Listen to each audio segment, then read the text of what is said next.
അമേരിക്കയിലെ മിനിയാപോളിസിലെ സ്കൂളിൽ ഉണ്ടായ വെടിവെപ്പിൽ 2 കുട്ടികൾക്ക് ദാരുണാന്ത്യം. അക്രമി സ്വയം ജീവനൊടുക്കി.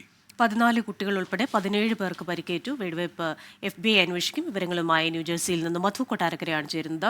മധു, ഒരു ഇടവേളയ്ക്ക് ശേഷം അമേരിക്കയെ ഞെട്ടിച്ചുകൊണ്ട് വീണ്ടും ഒരു വെടിവെയ്പ് ദുരന്തമുണ്ടാവുകയാണ്. അപ്പോൾ ഈ അക്രമിയുടെ സോഷ്യൽ മീഡിയ അക്കൗണ്ടുകളും ഡയറി കുറിപ്പുകളും ഒക്കെ കേന്ദ്രീകരിച്ചുള്ള ഒരു അന്വേഷണം നടക്കുന്നുവെന്ന് മനസ്സിലാക്കുന്നുണ്ട്. കൂടുതൽ വിവരങ്ങൾ എന്തൊക്കെയാണ്? ക്രിസ്റ്റിന ഉന്മേഷ്, അമേരിക്കയിലെ മിനിയാപോലീസിലുള്ള അനൻസിയേഷൻ കാത്തലിക് സ്കൂളിൽ നടന്ന വെടിവെപ്പിൽ ആക്രമി ഉൾപ്പെടെ 3 പേർ കൊല്ലപ്പെടുകയും 17 പേർക്ക് പരിക്കേൽക്കുകയും ചെയ്തു. പ്രാദേശിക സമയം ഏകദേശം രാവിലെ 8:45 ഈ വെടിവെപ്പ് നടക്കുന്നത്. പരിക്കേറ്റവരിൽ ഭൂരിഭാഗവും കുട്ടികളാണ്. അവരിൽ ചിലരുടെ നില ഗുരുതരമാണെന്നാണ് ഏറ്റവും ഒടുവിൽ ലഭിക്കുന്ന റിപ്പോർട്ടുകൾ. ഈ അക്രമി ഉപയോഗിച്ചത് 3 ആയുധങ്ങളാണെന്ന് സംശയിക്കുന്നതായിട്ടാണ് പോലീസ് പറയുന്നത്. ഒരു റൈഫിൾ, അതുപോലെ ഒരു ഷോട്ട് ഗണ്ണും പിന്നീട് ഒരു പിസ്റ്റളും ഇദ്ദേഹത്തിന്റെ പക്കലുണ്ടായിരുന്നു. ആക്രമണം നടത്തിയ യുവാവ് സംഭവത്തിന് ശേഷം സ്വയം വെടിവെച്ച് ജീവൻ ഒടുക്കുകയും ചെയ്തു.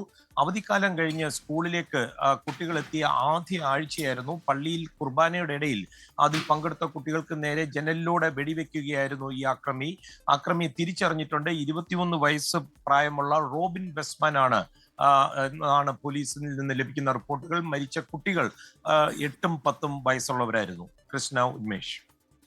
ശരി. ലോകത്തെവിടെയായാലും ഏത് സമയത്തും 24 വാർത്തകളും ഓഗ്മെന്റഡ് റിയാലിറ്റി പാക്കേജുകളും എക്സ്പ്ലെയിനറുകളും വിശദമായി കാണാൻ ഞങ്ങളുടെ യൂട്യൂബ് ചാനൽ നിങ്ങൾക്ക് സബ്സ്ക്രൈബ് ചെയ്യാം.